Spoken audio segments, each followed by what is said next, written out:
구약성경 사무엘하 제5장 11절부터 25절까지 말씀입니다. 이 말씀 한 절씩 교독하겠습니다. 두로왕 히람이 다윗에게 사절들과 백향목과 목수와 석수를 보내매 그들이 다윗을 위하여 집을 지으니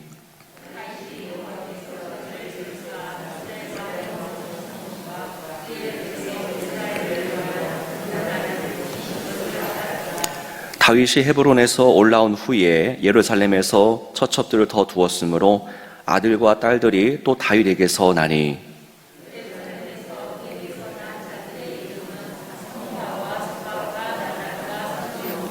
이팔과 엘리수아와 네벡과 야비야와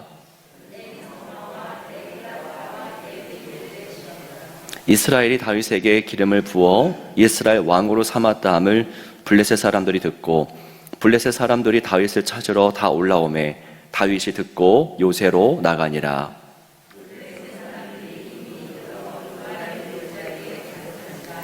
다윗이 여호와께 여쭈어 이르되 내가 블레셋 사람에게로 올라가리이까 여호와께서 그들을 내 손에 넘기시겠나이까 하니 여호와께서 다윗에게 말씀하시되 올라가라 내가 반드시 블레셋 사람을 내 손에 넘기리라 하신지라.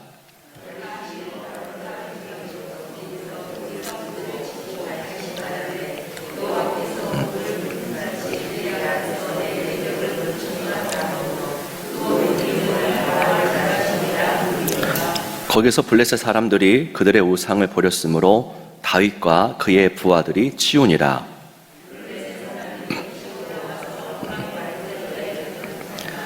다윗이 여호와께 여쭈니 이르시되 올라가지 말고 그들 뒤로 돌아서 뽕나무 숲을 맞은편에서 그들을 기습하되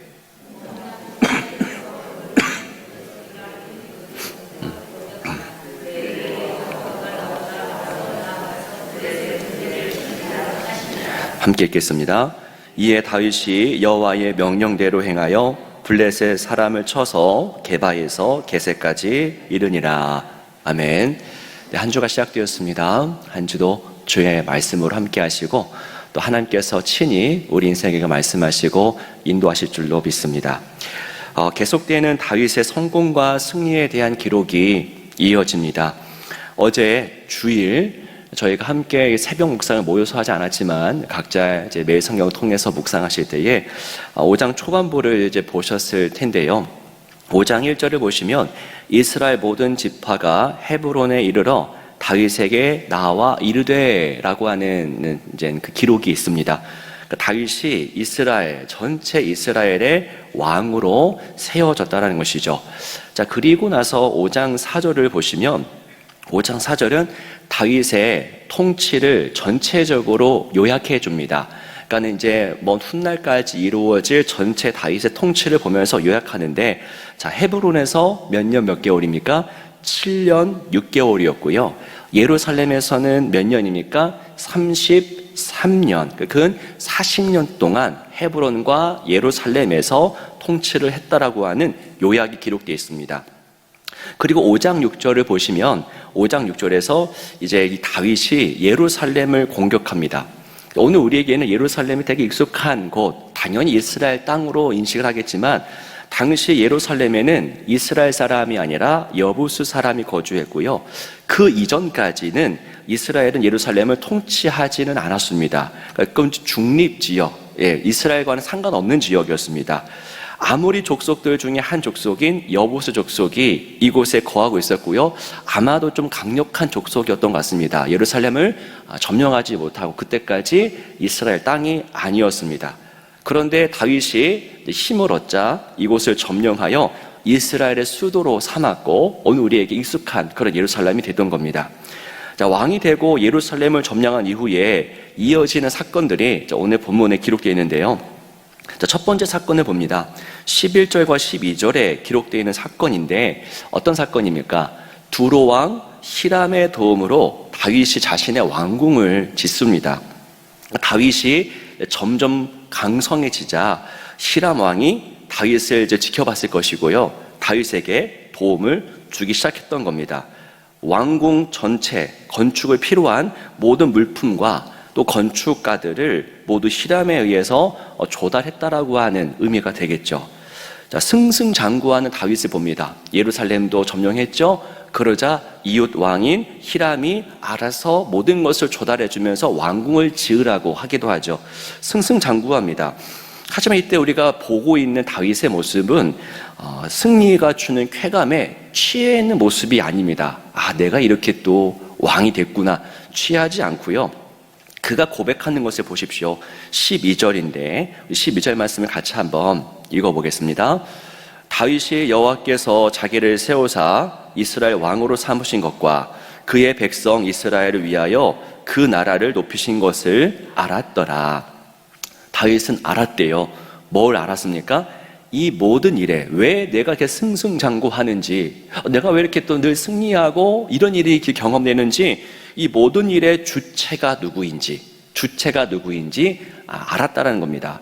누가 주체라고 합니까? 12절에 나오죠. 다윗이 여호와께서. 자, 여호와가 주체이고요. 그러면 그 주체 되시는 여호와께서 행하시는 일이 무엇입니까? 12절에 다 나와요.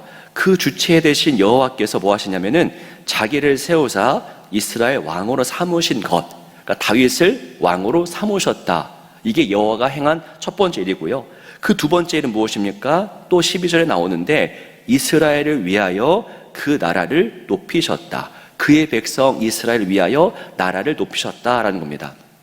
그러니까 12절에 주체가 누구냐? 하나님이다 라는 것과 그 주체가 이루신 일이 무엇이냐? 하나님이 다윗을 세우시고 이스라엘을 높이셨다.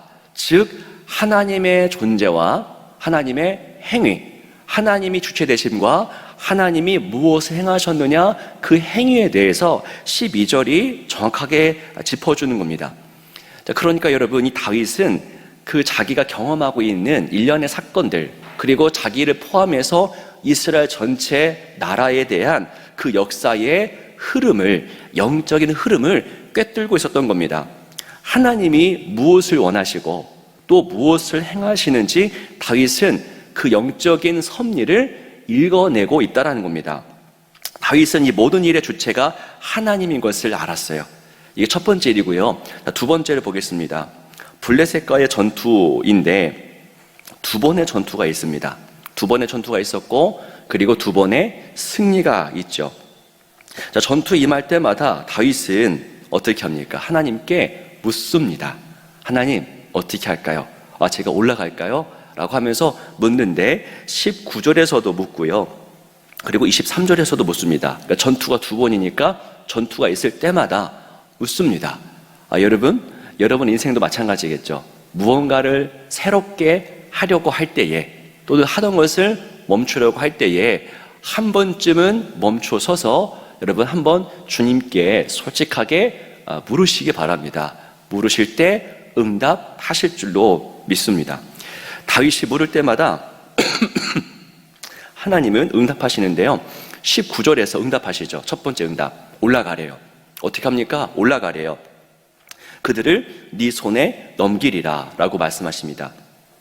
23절에서도 또 말씀하시는데 이때는 곧바로 올라가지 말고 그들을 뽕나무 숲 어디선가 기습하라고 그러죠. 그리고 중요한 말씀 23절 보시면 여호와가 너보다 앞서 나아가서 블레셋을 치겠다, 앞서 가신다고 합니다. 이 말씀을 하시는 겁니다. 자, 두 가지 중요한 지점이 있는데요.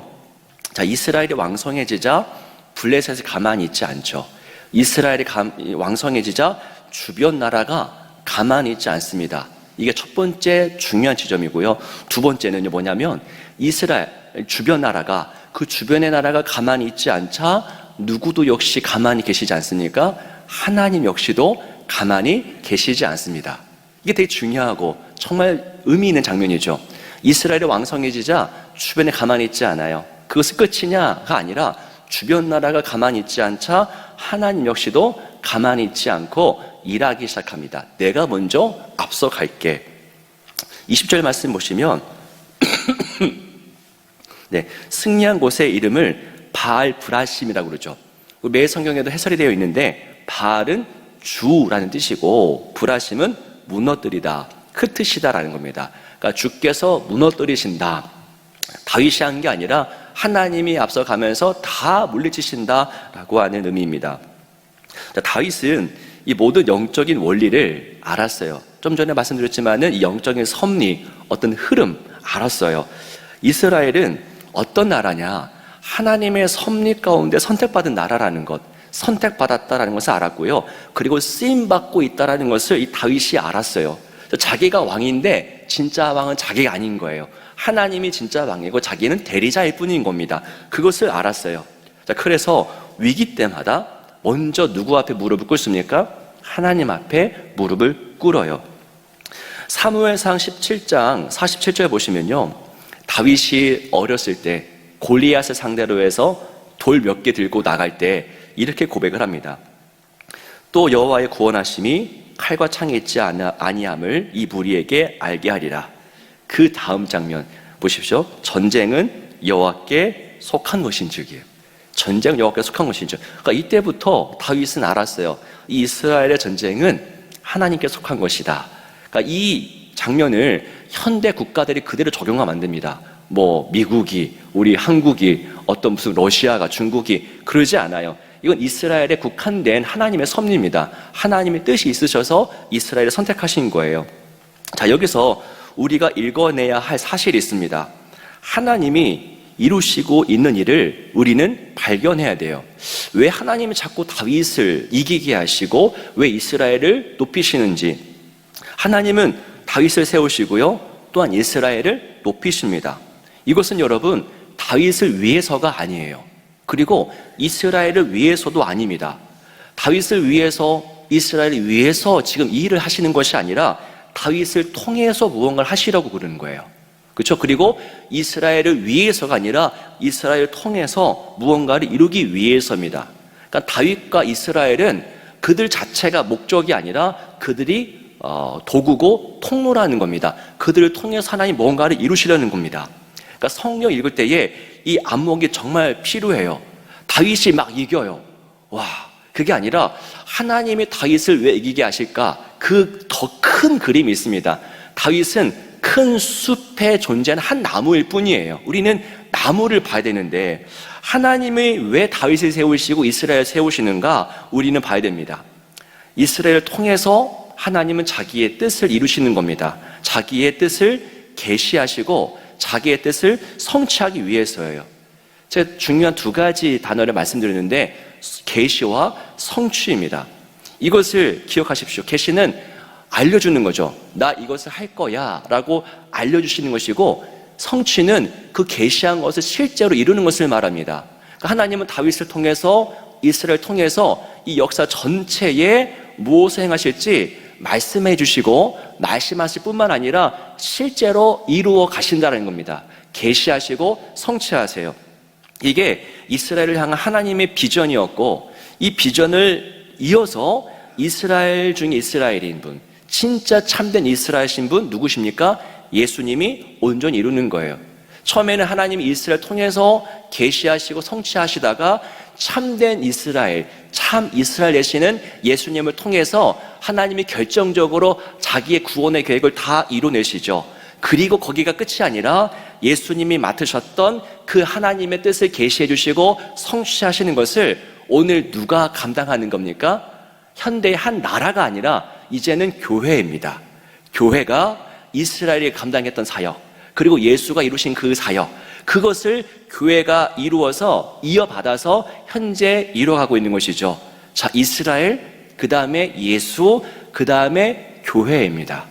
하나님이 왜 다윗을 세우시고 승리하게 하시고 이스라엘을 이기게 하십니까? 이스라엘 통해서, 또 예수를 통해서, 교회를 통해서 하나님이 자기의 구원의 전체적인 만물 회복의 뜻을 이루기 위해서 이 모든 것들을 세우시는 겁니다. 여러분, 하나님은 이스라엘 통해서, 나아가 예수와 교회를 통해서 뭘 이루십니까? 죄로 인해 타락하고 왜곡돼 버린 만물을 회복하는 사역을 이루시는 겁니다.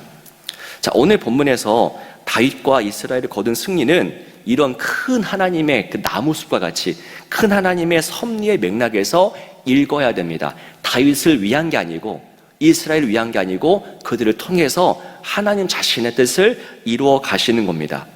자, 무엇을 우리는 배웁니까? 하나님은 일하고 계셨다라는 겁니다. 그때에도 일하고 계셨고 그리고 지금도 일하십니다. 하나님은 만물이 완벽하게 구원 얻을 때까지 쉬지 않고 이스라엘 통해서 예수를 통해서 교회를 통해서 일해 가십니다. 지금도 하나님의 구속의 이야기, 구속의 서사는 계속 기록되고 있는 중이죠. 그러면 우리는 이제 질문해야 됩니다. 오늘 나에게는 하나님의 구원 역사의 이 큰 이야기 속에서, 그래서 계속 이어지는 이스라엘, 예수, 교회로 이어지는 하나님의 구원의 큰 이야기 속에서 나는 어떤 역할을 해야 되는가? 난 어떤 배역을 맡았는가라는 겁니다. 다윗이 그 왕으로서 쓰임을 받았다면 우리는 아무것도 아니냐가 아니라 오늘 우리에게도 할당된 역할이 있다라는 것이죠. 하나님, 나는 주님의 큰 구원의 이야기, 서사 속에서 어떤 역할을 해야 됩니까? 가정 속에서, 또 이웃 속에서, 그리고 교회 속에서, 그리고 이 나라 속에서, 부대 속에서 어떤 일을 해야 됩니까? 외되지 않습니다. 하나님의 백성은 그렇게 쓰임 받으려고 부름을 받았기 때문이에요. 중요한 게 있죠. 하나님 우리를 구원하십니다. 여러분들이 구원하세요. 그리고 그게 끝이 아닙니다. 여러분들을 통해서 구원을 이루어 나가십니다. 중요하죠? 여러분을 구원하시고 또 여러분을 통해서 세상을 구원해 내십니다. 여러분이 왜 구원받았습니까? 우리만 구원받는 것이 목적이 아니고 이제 우리를 통해서 하나님의 구원 사역을 이뤄가기 위해서 우리가 구원받은 겁니다. 그러니까 내가 구원받은 것은 끝이 아니에요. 어찌 보면은 내가 구원받은 것은 시작점입니다. 이제 내가 제대로 하나님께 쓰임받는구나 라는 거예요. 다 목사가 되고 성직자가 되라는 말이 아닙니다. 있는 자리에서 그 역할을 감당하는, 그게 우리의 진짜 부르심입니다. 그 부르심대로 오늘도 이번 한 주도 모든 일생 속에서 그렇게 살아가시는 저와 여러분의 삶이 되시기를 주님의 이름으로 축원합니다. 기도하겠습니다. 하나님 아버지, 감사합니다. 오늘 우리를 부르시고 하나님의 자녀일 뿐만 아니라 하나님의 대사라고 하는 사실을 깨닫게 하시니 감사합니다. 하나님의 구원의 전체 역사의 서사 속에서 내 역할이 무엇인지 날마다 물으며, 주님 오늘 나는 무엇을 할까요? 어떤 역할을 감당할까요? 라고 물으면서 또 응답하실 때에 아멘하며 순종하는 우리의 삶, 교회가 될 수 있도록 인도하여 주옵소서. 이번 한 주도 우리와 함께하여 주옵소서. 주 예수 그리스도의 이름으로 간절히 기도하옵나이다. 아멘.